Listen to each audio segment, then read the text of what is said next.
right? But there is a need for us to look at food differently. For example, I'll give you.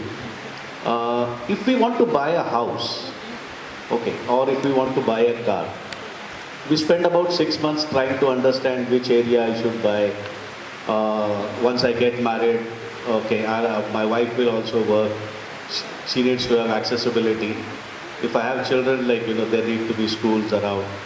We think about a lot of things. Likewise, like we are going to buy a car, we are going to take every aspect into account. Kitna mileage deti hai, right from there. But just think for 1 minute. Have you ever thought about food like that? Food is always assumed like, क्या सोचना उसके बारे में? Okay, I'll give you another example. You want to buy a car, you set a budget, and then you start thinking like, okay, I want to go in for a sedan. Right from 11 lakhs to about 25 lakhs, I have a sedan. And then I set a budget. I don't mind spending. It's a status symbol, fine.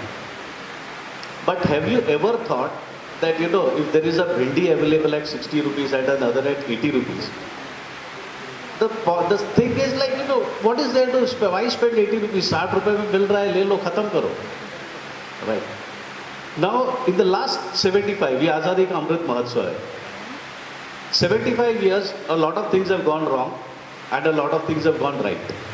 As far I'm just sticking to food, okay, because we are what we eat. Okay, if we eat well, if we eat good food, one is our physical health is maintained, and also like, the thoughts, everything, like, our entire livelihood goes well.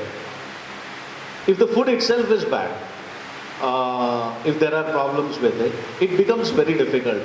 And a lot of things we are able to realize only after certain time passes. For example, let's look at Green Revolution. Green Revolution was expected to give us food security. Now, it has been successful in giving food security, but it has come at a cost. Okay.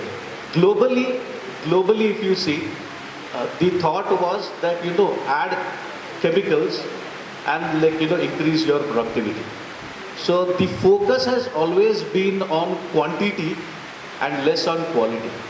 It's taken a lot of time for the world to realize that chemicals, as the way we give it to the plants, okay, whether in the form of pesticides or whether in the form of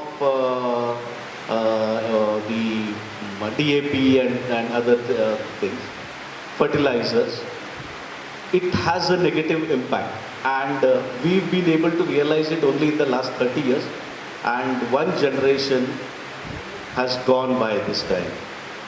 There was a time, maybe some 40 years ago, 50 years ago, if somebody commonly మనం చూసింది ఏంటంటే, if somebody was detected, some old person in the family was detected with diabetes at 60, 65, a lot of our relatives who used to come from various districts and like, talk to us, oh, we heard that this has happened. And cut to today, where are we?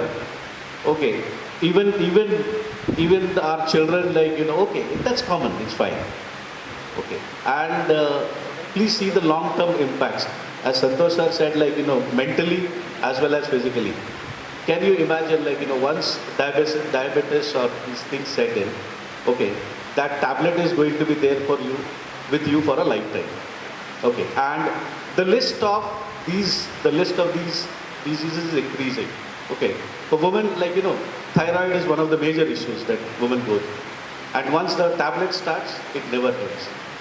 Now the point is, like, how is all this related to agriculture? Yes, like there are three important things that we need to look at. Food, farming and environment.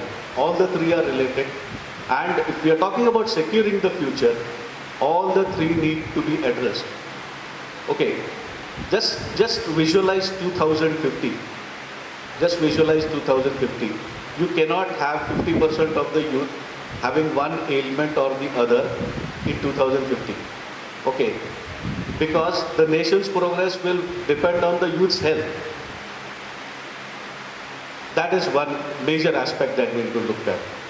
You look at the farming practices that have happened. Okay, over the last 60 years, if we see the farming practices that are prevalent, it's what has been, just to add, like, some 30 years ago, 40 years ago, the farmers were reluctant to use chemicals. Okay, it was virtually the government's program, it was forced.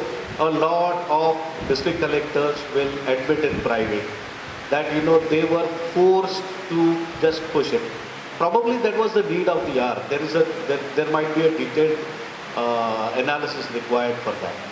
But things have gone wrong after that, because we've seen the generation today. Like, it's very common to find. It's very common to find young people having even serious kidney ailments also. Okay, so this has been a concern. So who has benefited? We'll have to see. The consumer has lost. Like, at least according to me, the consumer has lost. Because the moment you say like 30, 35, we are talking about ill health, the consumer has lost. Okay, the farmer has not benefited. I'm sure you all will all agree. Farmer has not benefited. Farmer is barely hand-to-mouth existence is a luxury today for the farmer. Right? Neither the environment has, because unlike the Western concept, the Indian concept always believed that it is not chemicals that grow food, it is the microorganisms. That is what natural farming we talked about. Today when we talk about organic farming, we talk only about chemicals. Okay. So what is the need? So we've covered all the three aspects. Food, gone bad. Farming, gone bad. And environment, gone bad again.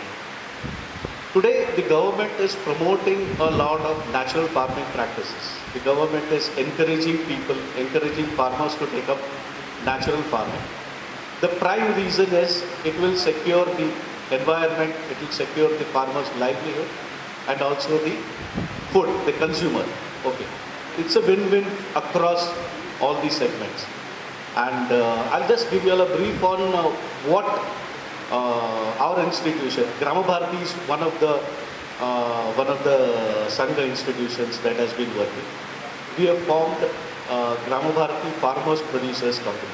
Again, one of the major achievements of this government has been that they are promoting a lot of farmers producers companies, FPCs, which are prominently known as FPOs, organization, farmer producer organization. Now, what are these FPCs? These FPCs are primarily like a company and a cooperative. It's a quasi both. And what do they give? The farmer is the shareholder in the FPC. The farmer has a right to know at what price he is selling and what is the best price. So it is like a company. Farmers are the shareholders. It has a management team. The management ensures that everything that the farmers produces is sold at the appropriate prices in the market. And on the other side, they also get a lot of inputs from outside to train the farmers. Earlier, if you see a farmer who is producing, say, paddy or turmeric, he just does that. There is nothing called as, is there a demand-supply gap? And once he produces, if there is no demand, he has to, you might have seen the pictures in television where, like, people are throwing tomatoes on the street because he is able to get only 50 paise or 1 rupee per kilo. And 1 rupee per kilo is more, the transportation cost itself will be more than 1 rupee per kilo. So the government is trying to match all that. And just to sum up everything, please understand, food is your basic requirement, and good food is something that is going to take care of your health. Okay, healthcare is not going to the hospital. Healthcare is where you are carefree about the health. You are assured that yes, my health is good and the societal health is good, and we can progress as a nation. Dhanyawad.